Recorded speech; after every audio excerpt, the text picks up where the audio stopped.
Hey guys, just popping in here at the top of the episode to let you know that about halfway through this one, the sound gets pretty muffled. We don't know what happened. We're beginners. The information's still pretty good. Turn it up. On with the episode. I can't wait to make stuff that ends up in amusement park rides. I can't wait to make stuff that ends up in IMAX theaters. I wanted to change. I wanted to the way Tom Cruise saved the movie industry. Mm-hmm. I wanted to do that with some cool technology. Yeah. If you follow the history, that stuff at times it did matter. There was technological breakthroughs that helped people come back to the movie. Hi, everyone. Hi. Welcome back to another episode of the CFA, is what the people on the street are calling it, but Cinematography for Actors podcast. We have, as always, a very exciting guest, but someone who is coming from a different part of the industry than we normally are speaking to, and that is Chris Deanna. Welcome. Hi, Chris. Thanks for having me. Now, you are the technical sales manager at Cooke Optics. Yes. And have you always been on manufacturer vendor side? Yes. Okay, amazing. So this is exactly kind of why we wanted to have you on. We did a partnership with Cooke, an event partnership with Cooke over a month ago now, which was fantastic in your offices. Thank you for having us. And yeah, like I said, we've never had a manufacturer or someone on that team represent that side of the industry before for this podcast. So I'm excited to dive into it because there's obviously a lot to explore and a lot of roles in that side of the industry. And it's just as creative, just as technical, and just as practical. So thank you for coming. Oh, my pleasure. In fact, I think what was great was, this is going to really date the podcast already, but the Oscars were last night. Right? Yeah. Mm-hmm. Our chief optics advisor won a Lifetime Achievement Award last night, and he was on screen for 1 second. It was like a blip during the montage for the technical awards that were presented. Yes. Yeah. And so it was very exciting that I got to point out somebody that I work with. Yeah. To my family. We're all watching the Oscars, and it was like, oh, that's Ian Neal. Yeah. He works with us. And, my father-in-law's like, oh, really? Somebody.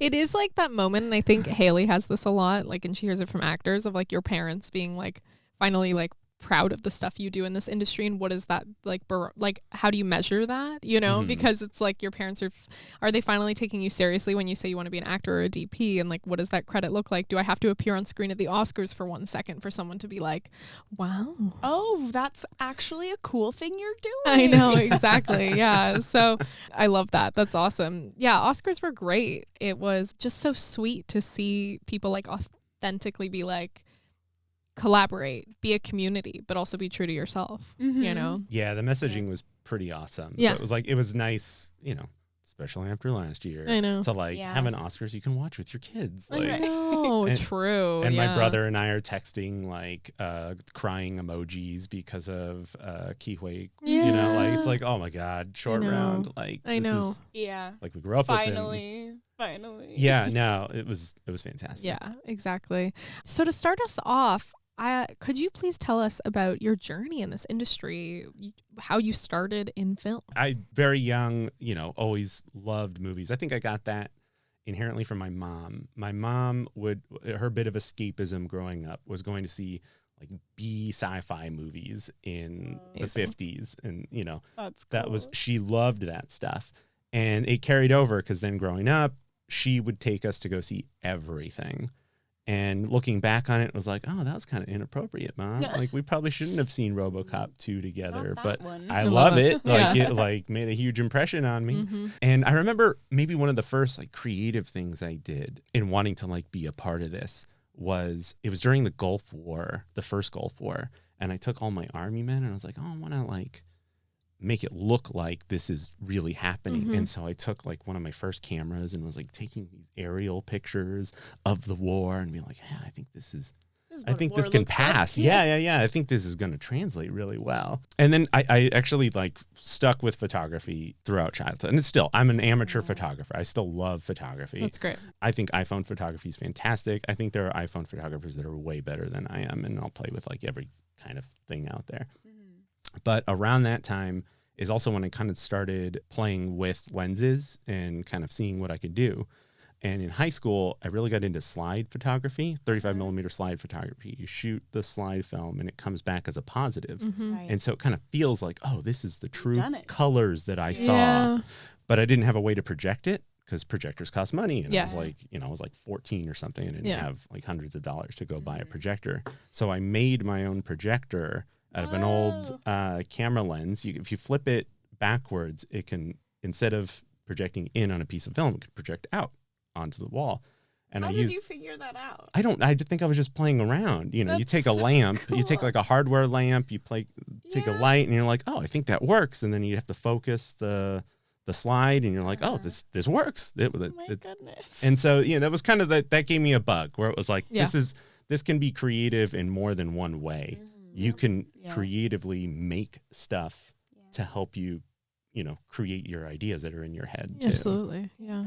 And so that was about high school. I went to film school. I went to Cal State Northridge. Amazing. I did not know where I was going to go with it. I had a great internship with a horror filmmaker named Stuart Gordon. His most famous movie is a horror movie called Re-Animator. Oh, okay. It's amazing.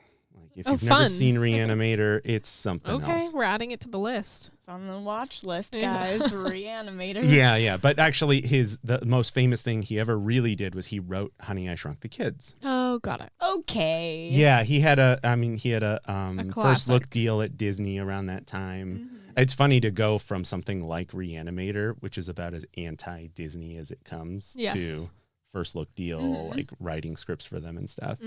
But I interned with him and it was fantastic, but it was kind of at the end of his career. He wasn't really going anywhere anymore. He actually went back to theater for a time after that. He turned Re-Animator into a stage play. Oh, wow. And it was one of those productions where you will get wet watching the movie, like watching the play. Like everyone's in a poncho. Yeah. Oh, yeah. And this that is like so fun. Slime, blood. I'm down for theater like that. Haley knows I hate theater. Wow. Okay. You heard it here. Oh, you hate theater? Hear it here, guys. I'm going through a theater thing right now. Oh, well, you'll bond over that then. Yeah. Inde has some funny ways of mocking theater that are actually pretty good. She's a great actress. No, I'm not. But only if she's making fun of something. I just we were at my house and we were filming a YouTube video and she's like, come on, if we're gonna go to New York, we gotta go see a play. Yeah. And I'm like, I'm gonna tell you why plays bother me sometimes. And then she put on a play that was really good. I was like, she did a one-woman show and I was like, sell tickets. Yeah. I just went what did I do? I said it was a mom, a dad, and their son. And it was I a just coming out story and it was beautiful and it brought me to tears. Yeah. And I just kind of was every play, because you have to project, has very much the same tone of voice. So every play is very much the dad going son, come out here. It's time for us to talk. And then the mom goes, he's working, Charlie. He's working. He needs to finish his homework. And then the son comes out and he goes, Dad, I'm not ready to talk about this yet. I must go out with Roger and Willie or something. I don't know.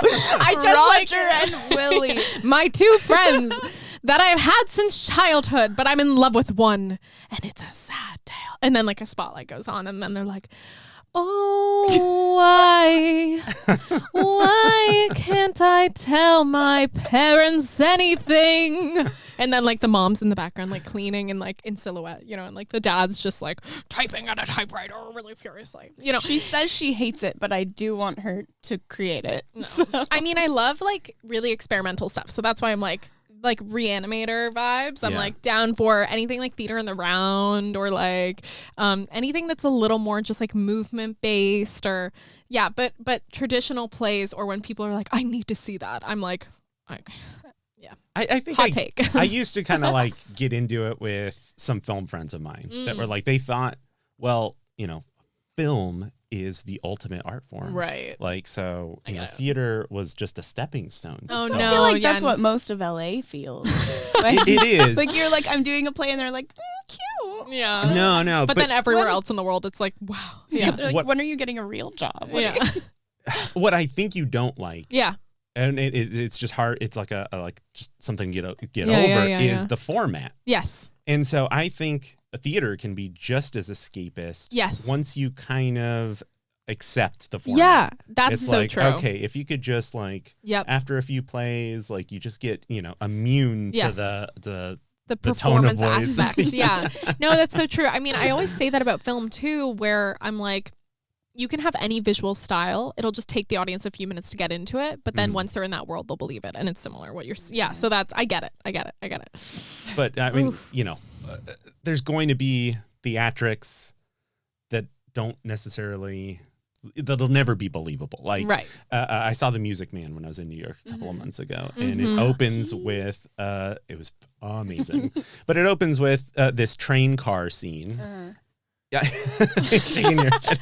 And everyone's like, yes, but it's inventive. It's so fun. It's fake. Yeah. Immediately, for sure. But then you kind of buy into it. That's part of the fun. Is like being with those actors that are there with you. Absolutely. And believe that they're a train that they've made with their bodies. Yes, but they're not even asking you to suspend your disbelief entirely. It's almost like it's gentler than that. It's like, just roll with it. Like just have some fun with this, and then you'll get into the music and the story and the feelings and the emotions. And I saw a great production. While we're here, I saw a great production of Much Ado on Saturday Cody night. Yeah, our friend Cody Jackman was understudying Beatrice, and then she kind of took over for the end of the run. They did a beautiful job, and there's a moment because it's LA. We're kind of low on actors or low on money to pay actors. So they double, triple cast some of the like smaller roles. During scene changes when these actors were changing into a different character, they were just changing on stage and it like chatting in between. And it was kind of like, look at us work. Like, we're working. It's okay that you see this. Wow. And I really loved that. Okay. Like, they're not trying to hide and like do it and then like run out while they're like buttoning stuff up. They're like, oh, you missed a button. And they're like, oh, thanks. They just like get it. And then it's like, now we're in the scene. And I love stuff like that. Congrats, Cody, on your performance. Well done. Beautiful Beatrice. See you in London. I feel like we're making you cringe right now. Yeah, like, so bad. Yeah, we're talking about everything we like about it, and you're like, oh, you're like, I hate it. I'm not. I am not. I mean, I will see Jessica Chastain on stage because I love her, but that is about it. And I think like there's like, I think I saw like an Instagram reel where it was her going around a stage on a chair and she just keeps going, and I'm like, I like that. I like it. It's different. I'm like into like more performance art, like Marina Ambrovica. Is it Marina Ambrovica? I don't know what you're talking about. She does performance art. Anyway, back to the journey. I apologize. Sure. So you did See Sun. Right? I did. I studied cinematography there. Oh, okay, cool. I made movies there that are unwatchable. Yeah. That's where you met Stuart Gordon? I actually knew him from before, but that's where I interned. Got it. For him. Okay. And then I didn't really have a film path at that point. Yeah. I didn't know how to get in. And so I was working like retails, working stores. Totally. And then I landed a job at Schneider Optics. Oh, cool. It was like, not only was it was pretty interesting. They literally were blocks away from my house. And I was like, Schneider Optics, is that the one I know of from photography, from lens making? And I was like, I think that's a good gig. Yeah. I'll take it. Yeah. And when I started there, they made their catalog, their portfolio was humongous. Wow. It turned out that wasn't a great thing. Okay, got it. Too many cooks in the kitchen kind of vibes? It was they just didn't know how to discontinue anything. Oh, got it. Yeah, it was like there was just so much in there. But let it go I had eyes on the projection department, and I was like, that's what I want to be. I want to be like the projection guy. I want to make lenses for movie theaters. I think that's a great avenue. I didn't really understand the movie theater industry at all yet, but I was like, oh, that's the path I want to go. Yeah. And I didn't know until I started there that the CEO, that was his baby. Like he was not only the CEO of the US company, but he was really the manager of projection lenses. Okay. Within weeks, he quits and he asks me to do projection. And I'm like, I thought this was like a 3 or 5 year plan. I didn't know it was a 2-month plan. Wow. But yes, absolutely. For sure. I was so excited to, one, that I kind of like stood out among some new hires and that he was asking me to do it. You obviously had the passion. I was into it. Yeah. They knew I wanted projection lenses. Cool. And I was like, I can't wait to make stuff that ends up in amusement park rides. I can't wait to make stuff that ends up in IMAX theaters. I wanted to like change. I wanted to like, the way like Tom Cruise saved the movie industry. Like I wanted to do that with some like cool technology. Yeah. If you follow the history of that stuff, at times it did matter. Like there was, technological breakthroughs that helped people come back to the movies. Yeah. All in. Like couldn't wait. Was so excited to be a part of it. We were making some pretty cool IMAX-like lenses at the time for giant screen, 80-foot screen, stuff like that. And this stuff is beautiful, like just a beautiful piece of machinery. Like if you look at it, it looks like a jewel. The glass is amazing, like incredibly well designed, incredibly well manufactured. Some of the best stuff coming out of the optics world ever. Cool. And then the application is just cool. Like, who doesn't like that stuff every now and then? Yeah. What I didn't know, and it was like meeting your heroes, was that the movie theater industry was in a bad way 6 years ago. Yeah. It's much worse now, obviously, but it was not in good shape. And so you would go to a trade show or a networking event, and it'd be like, oh, hey, I'm in, work for Schneider Optics. Not only were we a leader in making projection lenses, like we still are, we could still do it. Yeah. Like, what do you guys want to make? We're ready. Mm-hmm. You talk to these new technologies that were entering the space, and it was like, hi, I'm Joe, I'm from leather seat manufacturer. Oh, hi, I'm Kim, I'm from leather seat manufacturer. Oh, hi, I'm Travis, I'm from leather seat man. And you're like, what is going on? And so at that time, 6 years ago, the only technology that was worth investing in were reclining leather seats. Like the big recliners that you like go because relax. And movie theaters. For the theater market. For the theater market, for movie theaters, they were saying this is the only thing we can invest in that has any ROI because it brings...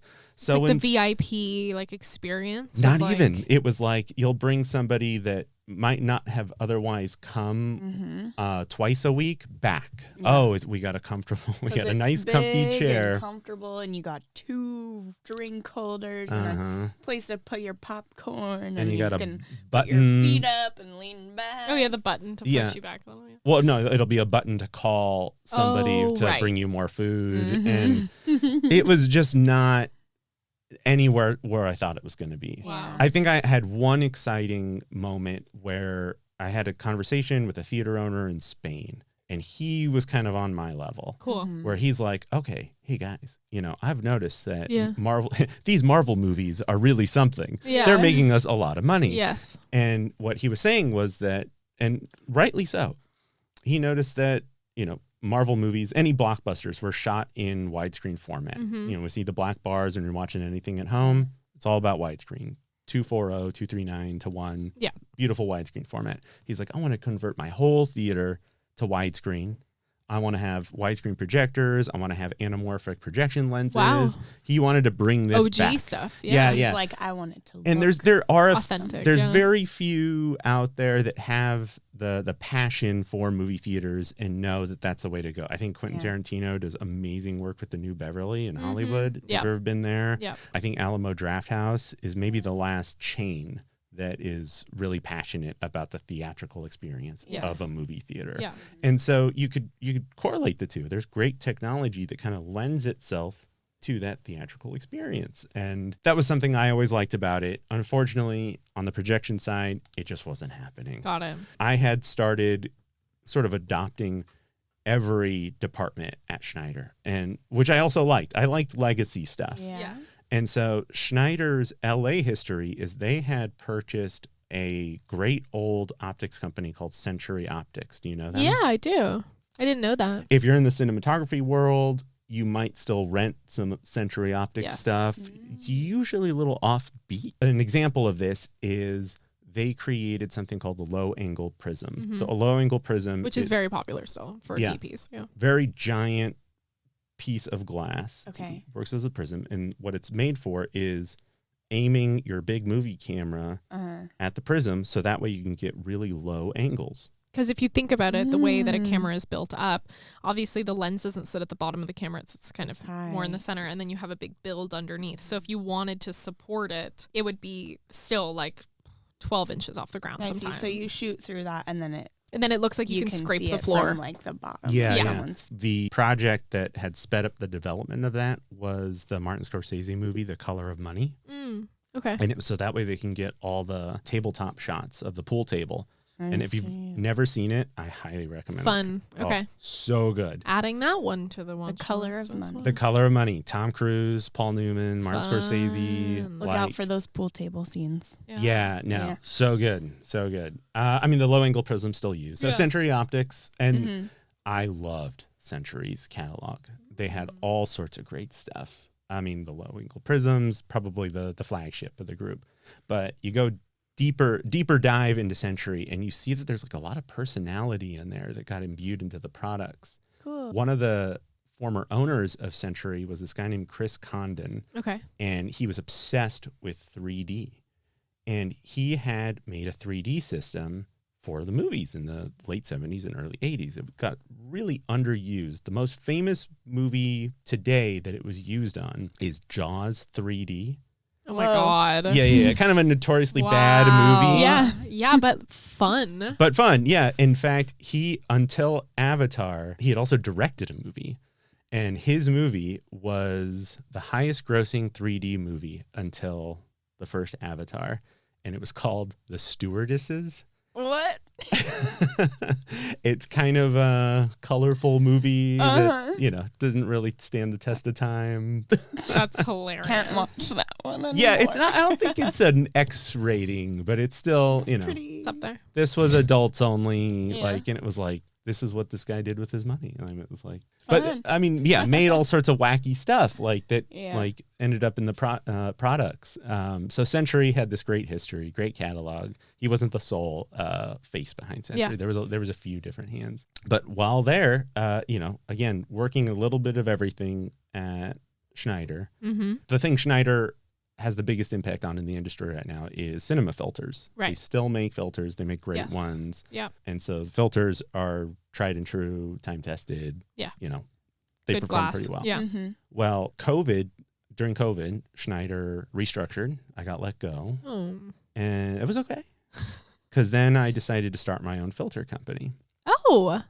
I have a filter company called Golden Age Lab. What? I didn't know this. Golden Age Lab. Golden Age Lab. Everybody get your filters. Yes.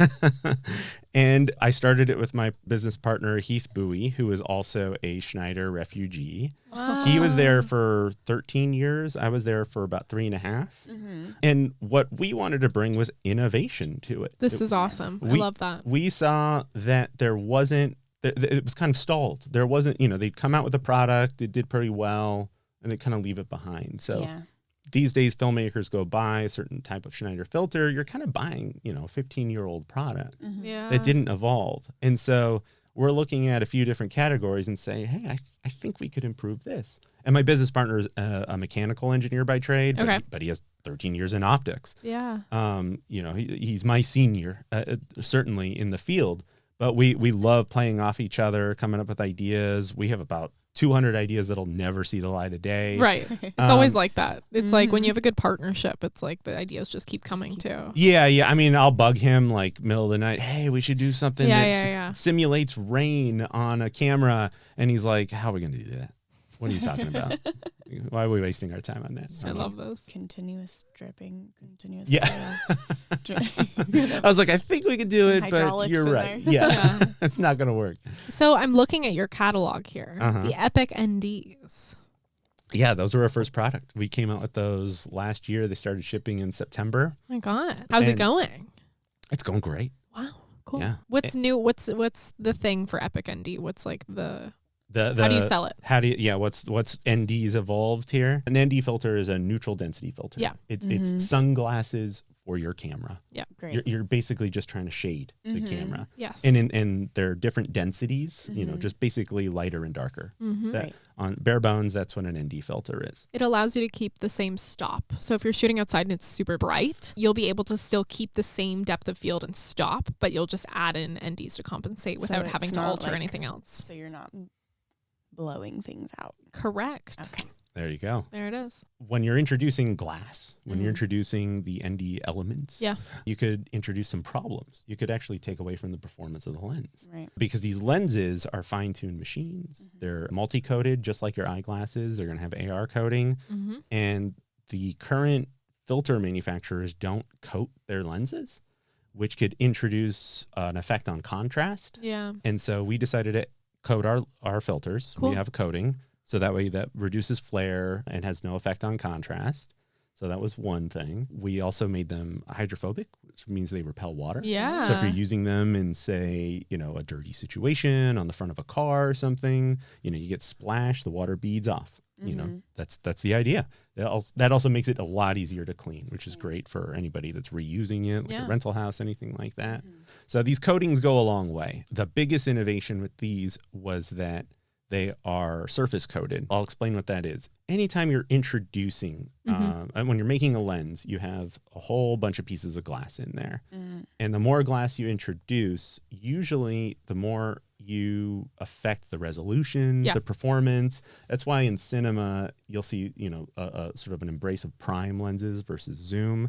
These days, there's amazing zooms. So it's not. Can we talk about quickly the difference between a prime and a zoom? Sure. Oh, sure. Prime doesn't the focal length does not change. It doesn't change. It's one focal length. Okay. So normally the advantages are that you're getting a faster lens, which means that you can get a shallower depth of field. You can get more light into the lens. Okay. It's lighter a lot of the time and easier to kind of have on your camera and like a little more, I wouldn't argue precise anymore. But then zooms, the advantages are, that it changes focal length. It allows you to work a little quicker on set. So some people actually prefer it. Swapping lenses when you want to change the focal length. You can just change it to a point. Yeah. Zoom lens, you're not using a zoom lens to move in on anything ever. Oh, sure you can. Yeah, for sure. You are. Oh, Absolutely. So you can do that too. Oh my gosh. You can zoom into them. Right. But do you mean actually does that happen often or is it usually a dolly track? No.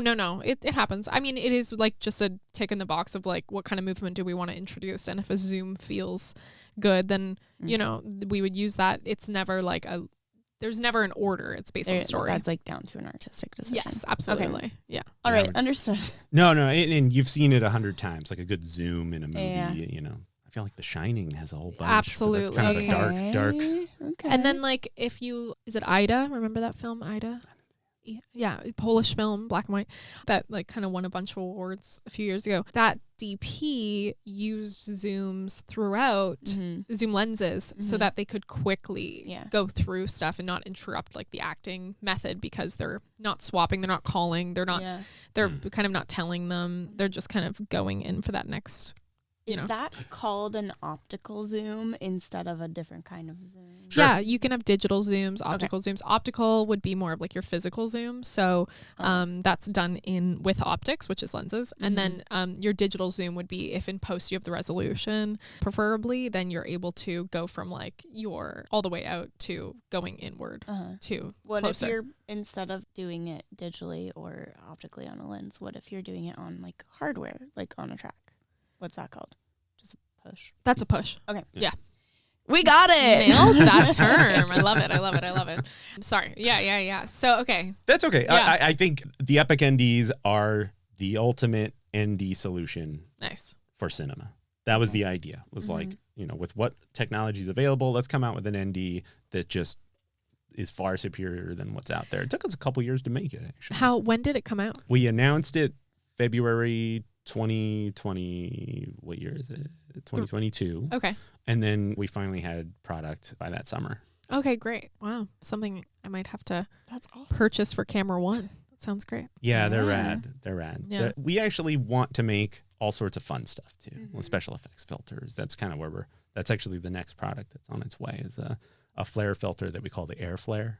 Air flare. But we realized we kind of needed to lead with something that was technologically sound and fantastic and kind of prove our worth. Could be widely used. Yeah. And so I would take it to certain, influencers in the industry like Jay Holben, Chad Martin at Jay was on Keslow. our podcast. Yeah. And it was if I can get their blessing, then I know we've got something. Yeah. And so it was great to have that relationship and say like, hey, I think you guys really got something here. It's like, yes. Yeah. Amazing. You know. Yeah. And it's like, what can we do in there? Yeah. And like, not only offer something kind of fun and cool and unique, but have like some practicality too. And so, you know, going all over the place with it. But, you know, we do have a bit of a roadmap for what's coming next. Amazing. Yeah. So exciting. Wow, Congratulations. That's We love awesome. that. Wow. So while I was doing that, yeah. I've been working on that for a few years, still working on it. It's still in business. A position at Cooke came up. And it was like, Cooke, I know some people that would be pretty good at Cooke. You know, there's this guy, that girl, like, you know, Cooke, that'd be good. Yeah. And then it was like, wait a minute, I think I kind of want to work at Cooke. Yeah. And I met with the global sales leader and then the CEO, and I knew right away. I was like, yeah, I want This is the vibe. This is the people. Like, and they were warm, they were honest. They were like, we can't tell you everything because you don't work for us yet. of course. I was making them sound better than they probably were. Aw. They were being very, you know, self-effacing, like, we have our problems too. Yeah, and I'm like, yeah. that's okay. I've worked for lens manufacturing before. You know, Yep. I'm okay with all those fun skeletons in the closet. You know, it's, you know, like anything, any kind of group, it is like a family. Business. There is always, you know, Yeah. there's issues, there's drama and stuff, but it has been everything I was hoping it would be. Amazing. The And br- how the- long has it been now? Only 6 months. Oh my god! serious? Congrats! It's so exciting. That's all good stuff. Yeah, I like where they're going. Obviously, the amazing history. Mm-hmm. The factory's fantastic. Actually, if anything, it's strange to focus just on one product line. You know, we only do cinema lenses. Yeah. We don't do the projection stuff. We don't do anything else. And it's like, oh, this is, you know, where else can I go right now? But it's great. Absolutely. It's absolutely great. Wow. Are you, even though there's no projection, because that's kind of where your heart was, are you okay? I'm okay. Okay. Yeah. We have to solve some immediate problems first in the movie theater industry. We have to Right. reopen the Cinerama Dome in Los Angeles. Oh. Yeah. Didn't it get bought and Did they're going to AMC keep it? buy it? Who bought it? AMC? Did they buy it? I think Someone bought so. it. Oh, that's AMC's bad news, I think. Oh, really? Yeah. Okay. But I they'll think be able so. to keep it going. Well, if they can, sure. You Then know from the it's a movie theater placeholder. industry experience more than we do. Well, I mean, do you go to AMC? Yeah, I have the pass. we come to I just got rid of place. mine. Oh, really? Because they raised it? And you were like, this is... It was like it was kind of not the individual pass, Yeah. but because they started raising the prices on seats, depending on show times. Oh. And so it wasn't just a money issue. It was like Yeah. a principle. No, It was for like, sure. wait yeah. a minute. You're like, If I don't take my support- kids, yeah. I got to pay a few dollars more to go at this time. and that time. Wow.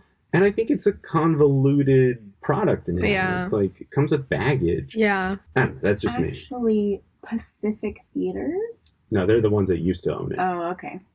Yeah. Well, maybe nobody Oh. knows. Pacific, Maybe no rest in one's peace. bought it yet. Pacific, on, Pacific come was on back, my theater Sarah. chain. Oh, got growing up. it. Yeah. When you were brought on to Cooke, how did you carve out that role? Was there a lot to be built of like they gave you options, or did you know what you were going to be doing? Like, No, that was actually one of the funny parts was when I met with Thomas, he's my boss. I was like, I don't think this role is very well defined. yeah, Like, I think we can help define it while we're here. Yeah. And he was like, yeah, absolutely. That sounds great.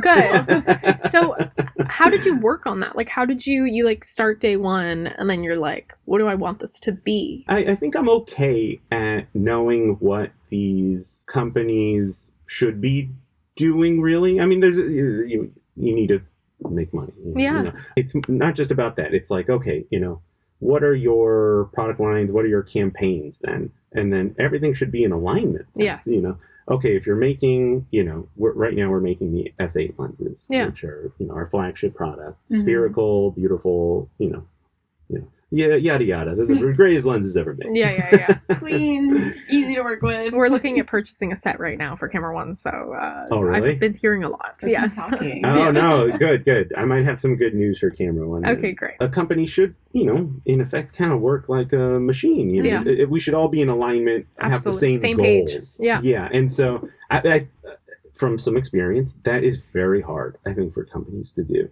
Mm. Especially in the, at least I could speak for the manufacturing Yeah. production industry. A lot of companies got by winging it. and a lot of luck and chance. I believe that. Oh, I made this thing and it was a huge hit, and now I'm making it, and I never studied this stuff, and I don't know what I'm doing, but I still got to do it. Let's try it. Yeah. Because, right now, Cooke is kind of going through this phase where they're trying to step up their professionalism and, put everything in alignment. And so I think that's where I saw it. It was like, okay, well, let's make sure our activity is related to those goals.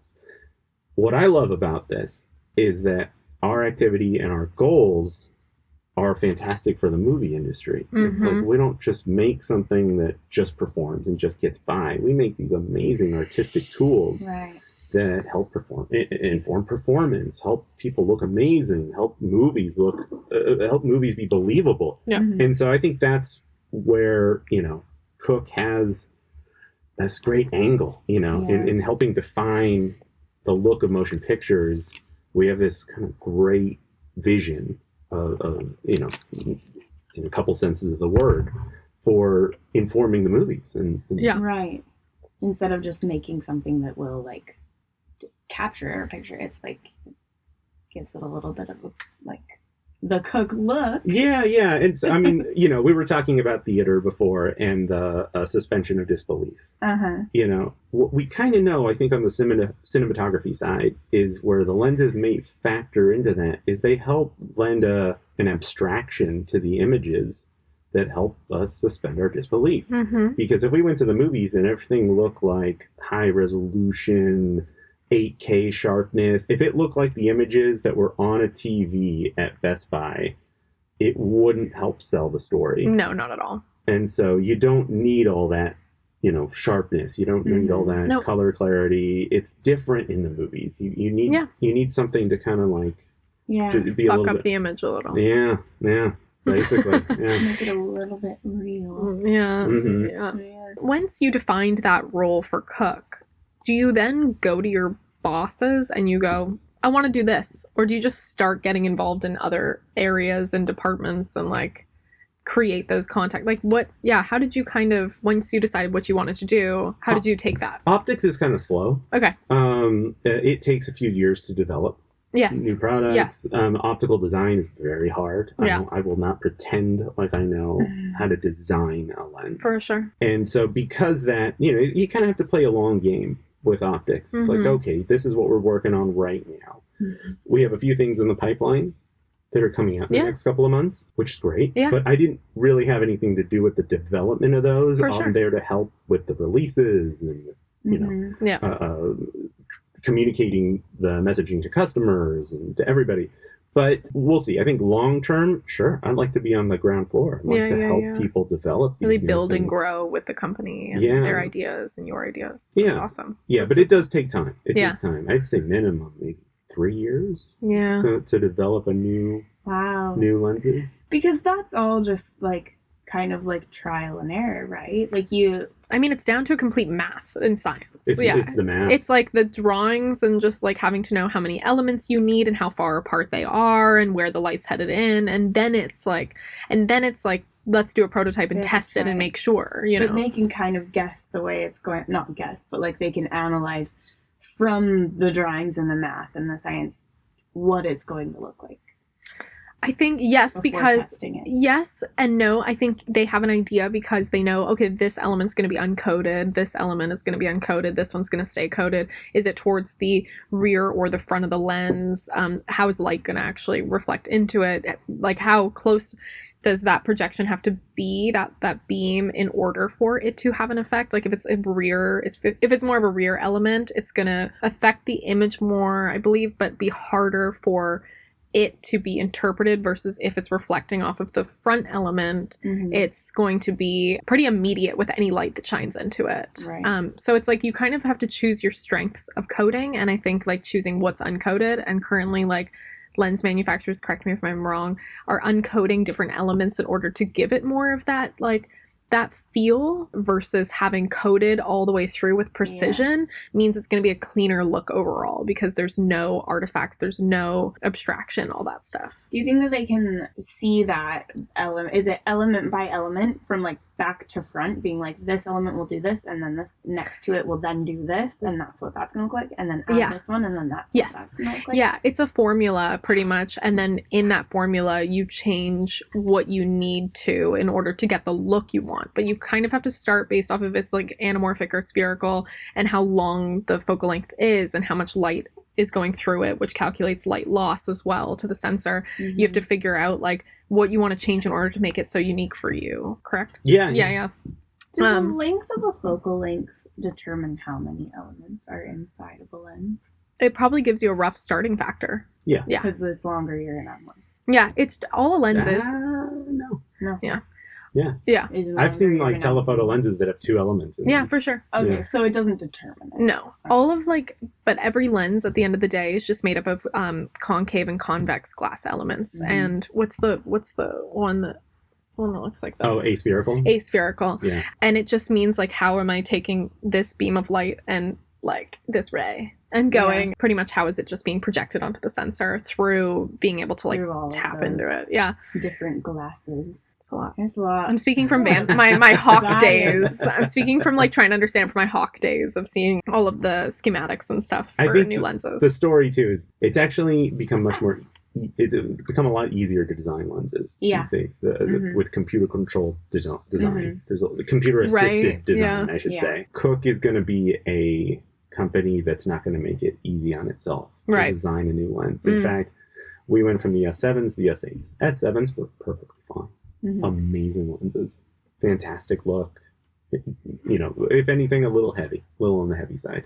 The S8s were not just redone S7s; they're completely different redesigned.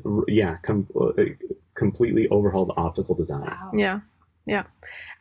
And some lenses have moving elements in them too. It was Ian. What does that mean? Just like as you're like racking, your elements will move sometimes. Which, like all the time. So much that could go wrong. Is it every lens has moving elements? Yeah, because that's how I guess.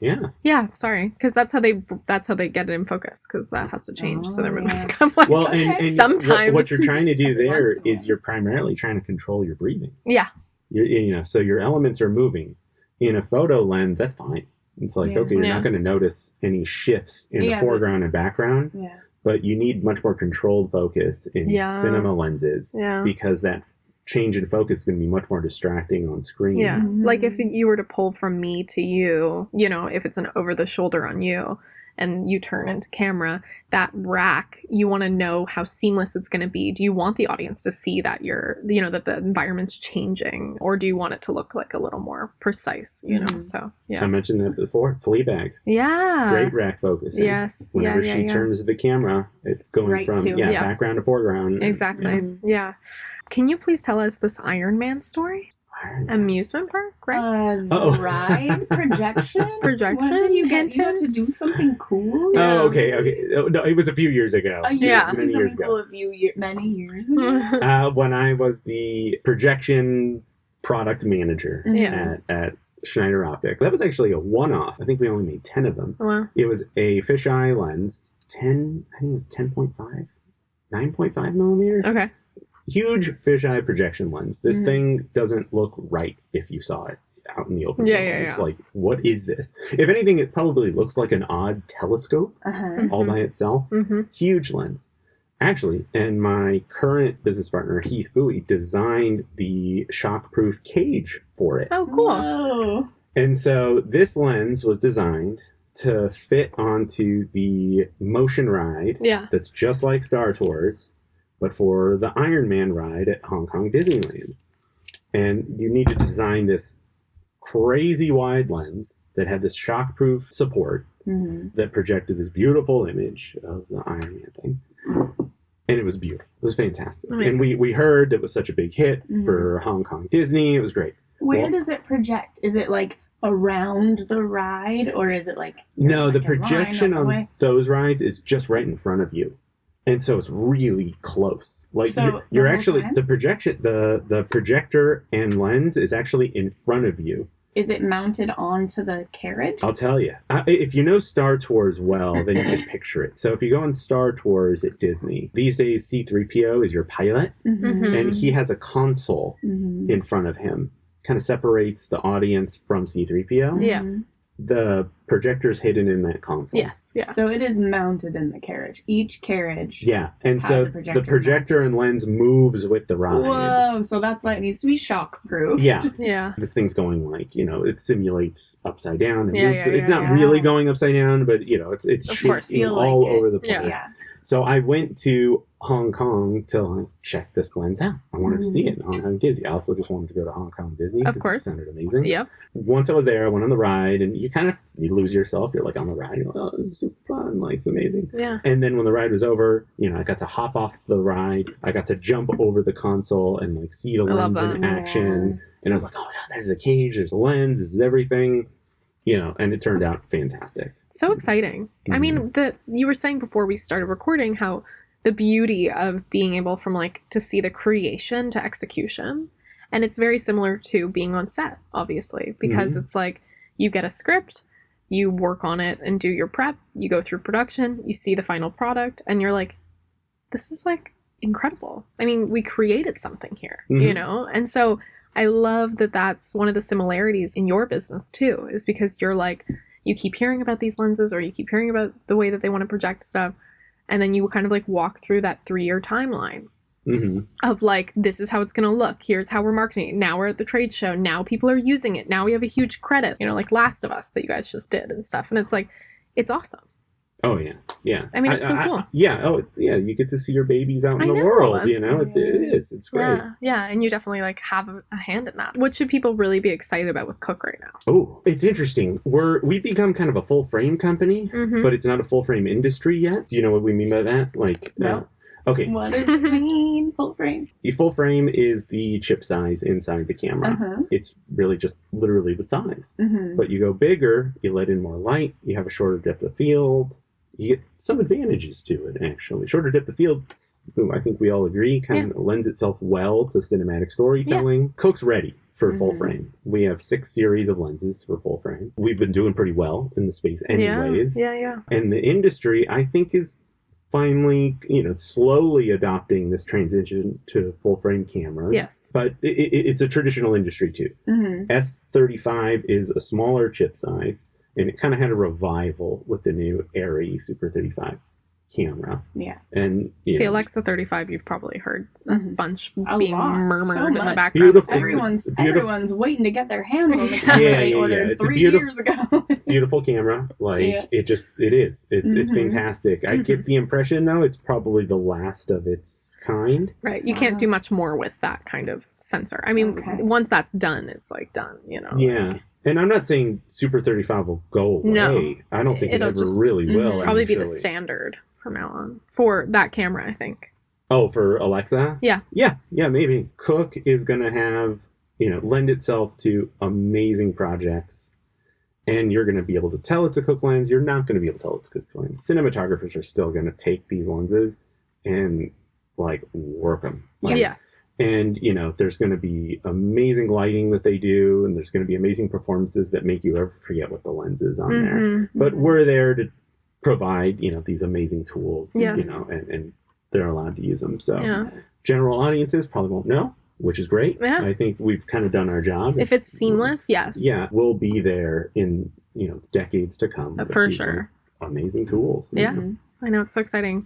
I want to ask a question and kind of note something. You both mentioned, I think, and, correct me if I've misunderstood, that a shorter depth of field is preferable for the way it looks when it comes out and is for filmmaking, for storytelling. And so cinematographers prefer that, correct? Like a shorter depth of field. Not all the time. It is inherently more cinematic, but I don't know if it's preferred. Okay. Like, it's inherently cinematic and you want the option of using it. But the biggest thing you can give DPs is control over the image. Yeah. So allowing them with their team to decide what that visual language is.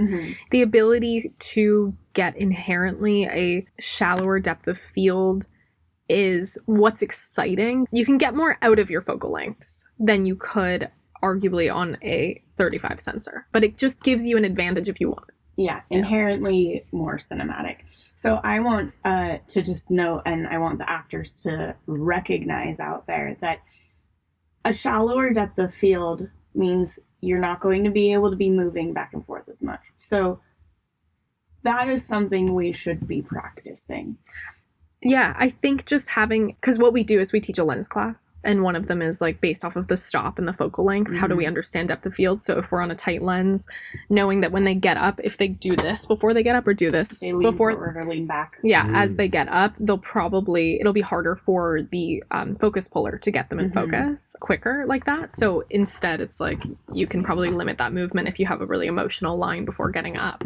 So it's just being cognizant of it. So yes, on like a larger format or full frame, you're inherently going to be shallower, but it's just something to consider. Yeah, and something, I mean, because so much of this technical knowledge that we're teaching is muscle memory, I mean, even in everyday movements, like notice the way that you are moving when you stand, notice the way that you're moving when you talk, because if a shallower depth of field is inherently more cinematic, you're going to be asked to move in a certain way, and you should be prepared for that. How did you feel the CFA Cooke event went? It was fantastic. Yeah? You guys have fun? Yeah, it was fun. That was, I think, our first ice-breaking event, collaboration. You introduced me to speed dating, speed date networking, Speed Connect. Speed Connect. It was fantastic. You lit our space in a way that it needed so badly. Yeah. I don't know if I mentioned this after our event. Yeah. I had another event. Oh, it was actually where we had Ian Neal, the recent recipient of the Lifetime Achievement Award. Congratulations. Yeah. And I was like, well, we need lighting. Yeah. Like Indiana did. How did she do it? Yeah. I was like, how can I live up to that? And so I got in touch with Cream Source. Oh, great. And they brought a bunch of light. They were so excited to do it. And I was like, do you have someone that can light it for me? Spencer and Tama and everyone at Cream Source, I love them to death. I met them when I was 18, and they were just like one of the most supportive lighting companies for me, like early on. I love them. They make some incredible stuff. And so they lit it. It was probably overkill because I took a bunch of photos. I was the photographer that day. Sent them to our team in England, and they were like, "Oh my god, this looks amazing!" Like, we thought it was going to be kind of a dry meet and greet. Like overhead. It was an ASC event. Cool. We had some ASC members come. It was like, come shake the hand of the designer of the Panavision Primos. Amazing. He did, Ian has this incredible legacy, and it was, this has me. I listened to our Tron episode yesterday, and I was realizing that you both said that you went to AFI because you needed to learn more about lighting. Yeah. And it's so cool to realize how that really has paid off for you, not just like in your work, but also in your everyday life. Like for events, we relight. For when we go to someone's house, you're like, oh my god, the lighting, can I fix this? And you fix it, and you make it, you give us a mood for kind of this. I need my life to be very much structured in all areas, including we went to a New Year's party and this like Hollywood Hills like house, and it's like a pretty big house. They're in the tech world. Love you, Jess and AJ. They're in the tech world, friends of ours, and we got to this New Year's party and all of the lights were just full blast on, like overheads, corner lights, kitchen lights, like bright lights. And I'm like, this is not the vibe. So I went up to them and I said, do you mind if I relight everything? And they were like, yeah, please. And so I started going around to every room where people were in and not in even, and started just like dimming and like figuring out what one did what. And then like as I was going through each room, guests who I hadn't met were like, thank you so much for doing that. This feels so much better. Way better. Yeah, they're like, thank you. Wow, this is great.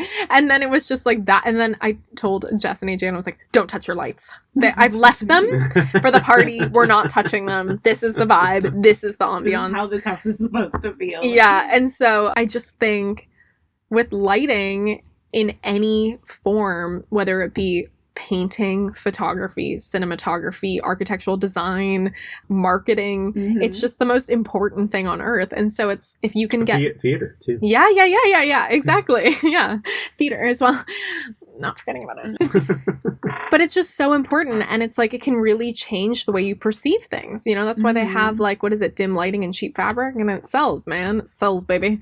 I'm so glad that you were able to bring some lighting to that space. It's a great space, and I felt like it really housed the right number of people to feel intimate, but also like expansive. So you could like meet a lot of people at our event, but also it felt like it was filled enough. I didn't know if it felt expansive, but it felt functional. Okay, good. I think I'm thinking from a mental perspective of just there's enough people to talk to here. It was fantastic. Yeah. I think the event was great. I was so glad to connect with you, and I'm looking forward to not just collaboration. Yeah. I'm looking forward to CFA's journey. Like, I want to see where you guys go. Thank you. The connections have been fantastic. Yeah. And I think it's really exciting to like us old optics manufacturers to see that level of outreach and community, because it's just different now. It's different. Actually a lot of generations are kind of gone. It used to be like kind of like whining and dining at steakhouses and stuff like that. Yeah. And, kind of sometimes some of those organizations too have like the old boys club kind of a feel. Yeah. For better or worse. For sure. Just, was what it was. So I think you are establishing yourselves very quickly thank you. As leaders in this space. We found our niche and we love it, and we love our community. And Andrea came in separately to Cooke, didn't she? Yeah, we did a photo shoot with her. Yeah, I love it. We saw that. That's exactly it. What we're praying. That's exactly for. it. We want those follow-up meetings, introductions, coffees, collaboration, whatever that looks like. That's exactly what we want. So I'm so happy when I saw that on Instagram, because it started with us. Yeah, no, it was like she reached out to us too and was like, okay, we could shoot something, sure, like that, cool, like we'd be happy to do it. If the deficiency here is that actors need more time in front of the camera, and we're set up for it, I know, and it helps us test stuff out. Like it's like, come on down. Yeah, it's like if we can use this footage, if we can use you in this, and you can get something out of it too, why not? Even if we can't. Even if it's like just practice on our end too. It's like let's practice rack flow focusing. stakes. That way, practice standing up and not going out of focus, going out of the frame. Exactly. People who are listening, who are either new filmmakers, who are actors, who are feel like this is an awesome conversation and are interested in glass. Do you have any like favorite resources for people who are just want to start trying, just want to start learning about stuff? About learning about lensing, projection. Oh my gosh. I mean, it's going to sound, like a self-promotion, but the Cooke YouTube channel. It is great. Quite amazing. Yeah, it is. It's great. We had a pretty amazing stretch where we were doing these educational videos, masterclass style videos. Yeah. And they're just sitting there. I actually don't, to be honest, I don't think, I'm going to be humble. We didn't manage the channel very well, but the content is so good. It is. Okay. Yeah. Some of that content is just killer. And I think we could go back. It'll be, evergreen. It'll stay there forever. We could remanage it and plug it. But there's some great stuff out there. And there's not even a mention of a Cooke lens in there. Just kind of understanding. It's the education. There's a video on stop motion animation. There's a video on lighting. There's videos on just history and art. And jump right in. Because I think with anything, it also kind of shows that we're mindful of all these things. Definitely. Like, because if we weren't, I don't think we could turn out as good of a lens as we could. Yeah. That's great. Yeah. We will link that below. Yeah. Thank you so much for joining us on this episode. Thank you. We went through a full over an hour together, and it felt like 20 minutes. You have an option here. You can either sing us out. We ask our guests to sing us out. Or you can tell us a weird dad joke. Which one is it, my friend? Dad joke or a song? Well, my son is auditioning to be in The Lion King right now. They're doing the stage. Amazing. Inde's singing us out tonight. I can't stand the Elton John version of I Just Can't Wait to Be King. Oof. Oh. Very theatrical. No, it's rough. Yeah, that it is. Could only Would be you like to sung sing that rendition? Get your piano because out. it's older Elton John too, so he has, for his I Can't Feel the Love Tonight's pretty great because he's like, Here it comes. I'm trying to think like K-Big 104 back in the day. Yeah. It's like, can you feel the love tonight? But then when he applies that to I just can't wait to be king, it's like, oh, I just can't wait. It's like slow and like almost sad. Yeah, You're yeah. like, It's this like, is you're too gotta old be to be king. excited. Yeah. But no. Thank you. You're welcome. We count that. We very much count that. Thank you so much. Where can people find you? You can find me on Instagram at ChrisDeannaRama. Great. Also, Golden Age Lab at golden_age_lab. Okay. And come on down to Cooke Optics. We're in LA. How can they get in contact with you? Instagram DM, or if they want to come to Cooke? Instagram's fantastic. Great. Even through our Cooke Optics Instagram. Perfect. That's at Cooke Optics. Yeah. Instagram's probably the easiest, but we're all listed too. Great. Awesome. Guys, go down to Cooke. Do a Test demo. out some lenses. Learn some Meet the things. team. Yeah. Absolutely. Thank you so much. You're welcome. Thanks, Thank you. everyone. This was another episode of the Cinematography for Actors podcast. We will link everything below. Hope you enjoyed this one. Bye. See you next time. Bye.